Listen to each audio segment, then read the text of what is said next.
আবারও চলে এসেছি ফলের রাজা আমকে নিয়ে আরেকটা রেসিপি তোমাদের সাথে শেয়ার করব।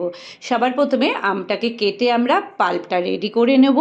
তারপরে 3 কাপ ময়দার সাথে হাফ কাপ সুজি, 1 কাপ আটা মিশিয়ে নেব। তার মধ্যে সামান্য একটু চিনি, নুন আর একটুখানি বেকিং সোডা আর রিফাইন অয়েল দিয়ে দেবো। তারপরে আমের পাল্পটা দিয়ে নর্মাল যেমন আমরা আটা মাখি ঠিক সেইভাবেই আমরা মেখে নেব। তারপরে অন্তত আধা ঘন্টা রেস্টে রেখে দেবো।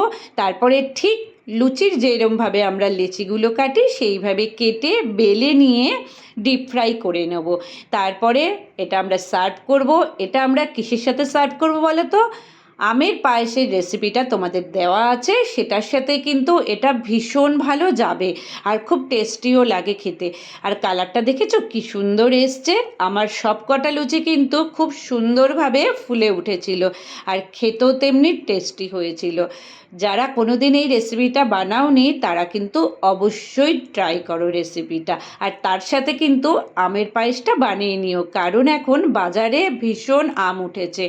তো চলো বন্ধুরা, আমার এই রেসিপিটা তোমাদের কেমন লাগলো অবশ্যই কিন্তু তোমরা কমেন্ট সেকশানে জানিয়ে দিও আর আমার পেজটাকে ফলো করে দিও।